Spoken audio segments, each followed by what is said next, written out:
ज्ञान the treasure में आपका स्वागत है। और हम आपको बताएंगे सनातन धर्म में कुछ जानवरों का रहस्य। खास करके मैं गाय, कुत्ते, चींटी, इन सब के रहस्य के बारे में बताऊंगा। इनका रहस्य क्या है? कुत्ते का रहस्य, गाय का रहस्य, चींटी का रहस्य। सनातन धर्म या हिंदू धर्म में प्राचीन महात्माओं और मुनियों ने शोध करके पता लगा है कि हर जानवर की हरकतों और उसके आचरण का कुछ न कुछ प्रभाव जरूर होता है। पुराणों में बहुत कुछ बताया गया है। गाय का तो महत्व हम सभी जानते हैं कि उसे देवताओं की माता कहा जाता है।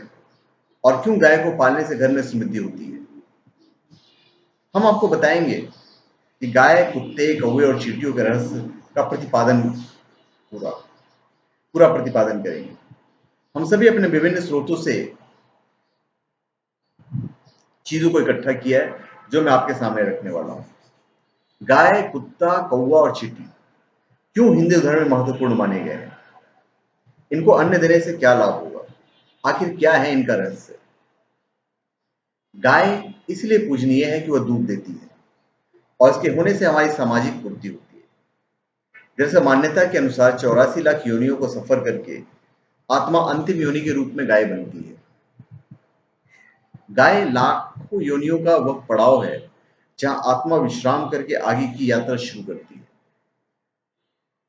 मैं आपको गाय के कुछ शकुन बता देता हूं। गाय का कोई अपशकुन नहीं होता है। जिस भूभाग पर मकान बनाना हो वहां 15 दिन तक गाय बछड़ा बांधने से वो जगह पवित्र हो जाती है। भूभाग से बाहर की आसुरी शक्तियों का नाश हो जाता है। गाय में सकारात्मक ऊर्जा का भंडार होता है। गाय का मार्ग रोकना शुभ कहा गया है। गाय बछड़े एक साथ दर्शन सफलता का प्रतीक है। घर के आसपास गाय होने का मतलब है कि आप सभी तरह के संकटों से दूर रहकर सुख और समृद्धि पूर्वक जीवन जी रहे हैं। गाय के समीप जाने से संक्रामक रोग, कफ, सर्दी, खांसी और जुकाम का नाश हो जाता है। अचानक गाय का पूंछ मार देना भी शुभ होता है। काली चितकबरी गाय अगर ऐसा करता है तो और भी शुभ होता है। पंचगव्य कई रोगों में लाभदायक है। पंचगव्य का निर्माण गाय के दूध, दही, घी, मूत्र, गोबर द्वारा किया जाता है। पंचगव्य द्वारा शरीर की रोग निरोधक क्षमता को बढ़ाकर रोगों को दूर किया जाता है। ऐसा कोई रोग नहीं है जिसका इलाज पंचगव्य से न किया जा सके। फिर हम आपको बताते हैं कुत्ते का रहस्य, मतलब यमदूत। इस्लाम के अनुसार जिस घर में कुत्ता होता है वहां फरिश्ते नहीं जाते, ऐसा कहा जाता है। और ये सही मुस्लिम हदीस नंबर 2106 में लिखा हुआ है। हिंदू धर्म के पुराने में कुत्ते को यम का दूत कहा गया है। ऋग्वेद में एक स्थान पर जघन्य शब्द करने वाले श्वानों का उल्लेख मिलता है जो विनाश के लिए आते हैं। भैरव महाराज का सेवक है। कुत्ते को हिंदू देवता भैरव राज का सेवक माना जाता है। कुत्ते को भोजन देने से भैरव महाराज प्रसन्न होते हैं और हर तरह के आकस्मिक संकटों से वे भक्त की रक्षा करते हैं। मान्यता है कि कुत्ते को प्रसन्न रखने से वह आपके आसपास यमदूत को नहीं फटकने देते हैं। कुत्ते को देखकर हर तरह की आत्माएं दूर भागने लगती है। मैं वो कुत्ते की योग्यता बताता हूँ। दरअसल कुत्ता एक ऐसा प्राणी है जो भविष्य में होने वाली घटनाओं और इथर माध्यम, मतलब जो सूक्ष्म जगत है, सूक्ष्म जगत की आत्माओं को देखने की क्षमता रखता है। कुत्ता कई किलोमीटर तक की गंध सूंघ सकता है। कुत्ते को हिंदू धर्म में एक रहस्यमय प्राणी माना गया है, लेकिन इसका भोजन कराने से हर तरह के संकटों से बचा जा सकता है। अभी कुत्ते से जुड़े शकुन अपशकुन मैं आपको बता देता हूँ। कुत्ते के भौंकने और रोने को अपशकुन माना जाता है। कुत्ते के भौंकने के कई कारण होते हैं, उसी तरह उसके रोने के भी कई कारण होते हैं, लेकिन अधिकतर लोग भौंकने या रोने का कारण नकारात्मक ही लेते हैं। अपशकुन शास्त्र के अनुसार श्वान का गृह के चारों ओर घूमते हुए क्रंदन करना अपशकुन या अद्भुत घटना कहा गया है और इसे इंद्र के संबंधित भय माना गया है। सूत्र ग्रंथ में भी श्वान को अपवित्र माना गया है। इसका स्पर्श व दृष्टि से भोजन अपवित्र हो जाता है। इस धारण का कारण भी श्वान का यम से संबंधित होना है। शुभ कार्य के समय यदि कुत्ता मार्ग रोकता है तो विषमता तथा अनिश्चय प्रकट होते हैं। कुत्ते को प्रतिदिन भोजन देने से जहां दुश्मनों का भय मिट जाता है, वहीं व्यक्ति निडर हो जाता है। अंत में कुत्ते के बारे में एक बात और है, वह यह कि कुत्ता पालने से लक्ष्मी आती है और कुत्ता घर के रोगी सदस्य की बीमारी अपने ऊपर ले लेता है। यदि संतान की प्राप्ति नहीं हो रही हो तो काले कुत्ते को पालने से संतान की प्राप्ति होती है।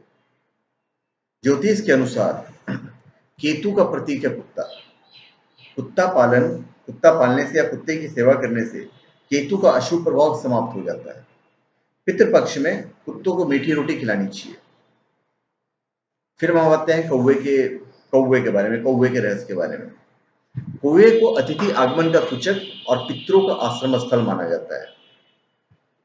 पुराणों की कथा के अनुसार इस पक्षी ने अमृत का स्वाद चख लिया था।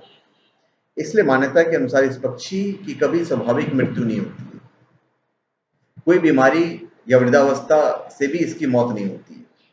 इसकी मृत्यु अकस्मात रूप से होती है, अचानक हो जाती है। जिस दिन किसी कौवे की मृत्यु हो जाती है, उस दिन उसका कोई साथी भोजन नहीं करता है।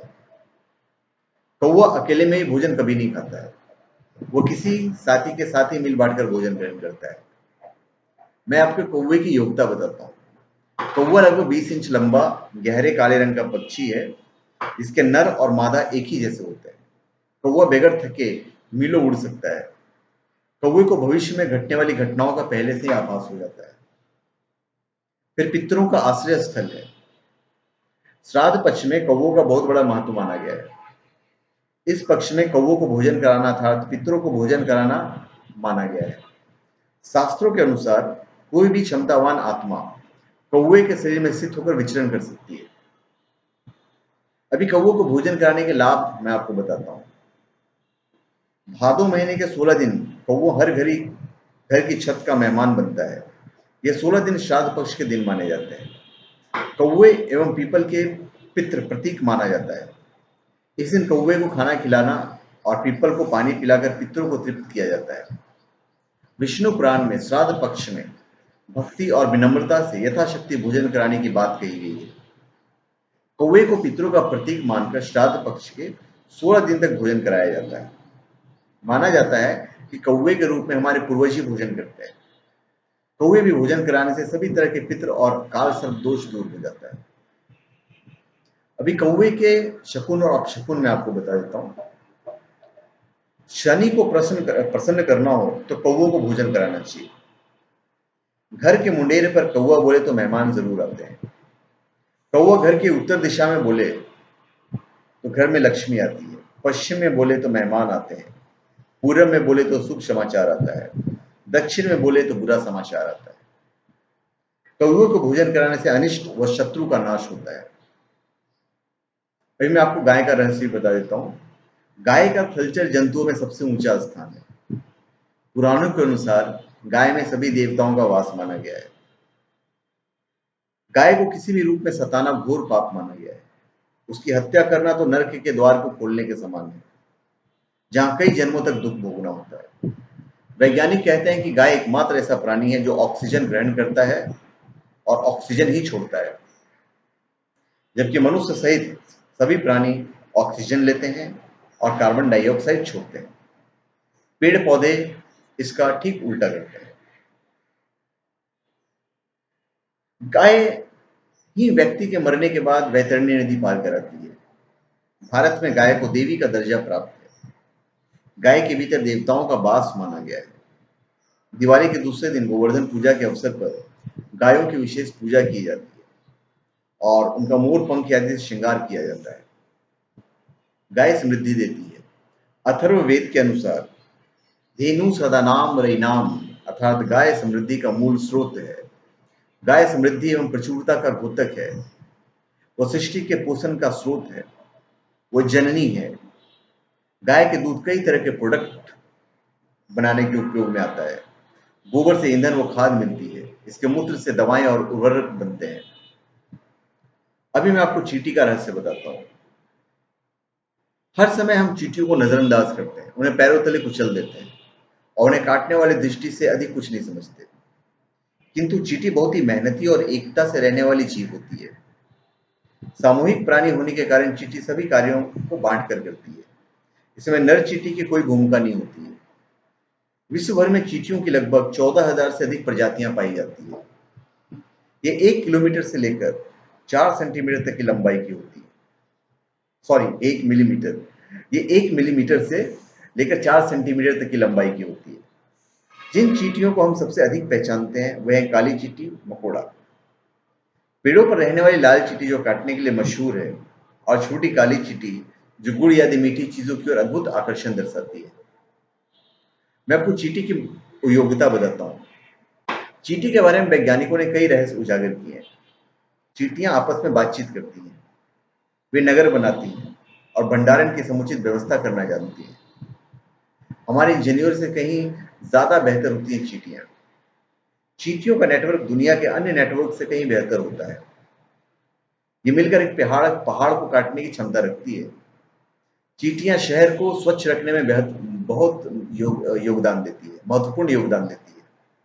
चींटियां खुद के वजन से 100 गुना ज्यादा वजन उठा सकती है। मानव को चींटियों से बहुत कुछ सीखने की जरूरत है। अभी मैं चींटियों के मुख्य कार्य बता देता हूँ। वृक्ष तथा झाड़ी आदि के आसपास मरे हुए छोटे छोटे जीवों को खाकर उन्हें समाप्त करना, गंदगी को दूर करना, उनके द्वारा हो सकने वाली बीमारी के भय के कारण को खत्म करना। यह कार्य इतना सूक्ष्म है कि इसे और कोई प्राणी नहीं कर सकता है। चींटियां 2 प्रकार की होती है, लाल और काली।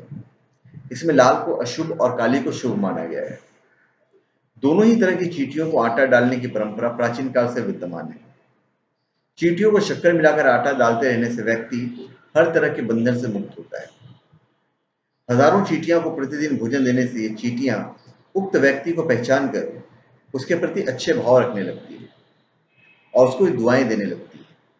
चींटियों की दुआ का असर आपको हर संकट से बचा सकता है। लाल चींटियां की कतार मुंह में अंडे दबाए निकलते देखना शुभ है। सारा दिन शुभ और सुखद बना रहेगा। जो चींटियों को आटा देते हैं और छोटी छोटी चिड़ियों को चावल देते हैं वह बैकुंठ जाते हैं। कर्ज से परेशान लोग चींटियों को शक्कर और आटा डालें। ऐसा करने पर कर्ज की समाप्ति जल्द हो जाती है। अंत में गाय को खिलाने से घर की पीड़ा दूर होगी। कुत्ते को खिलाने से दुश्मन आपसे दूर होंगे। कौवे को खिलाने से आपके पितृ प्रसन्न होंगे। पक्षी को खिलाने से व्यापार नौकरी में लाभ होगा। चींटी को खिलाने से कर्ज समाप्त होगा और मछली को खिलाने से समृद्धि बढ़ेगी। सनातन संस्कृति की विशालता का अनुभव इसी से लगाया जा सकता है कि इसमें जानवरों का भी बहुत बड़ा महत्व होता है।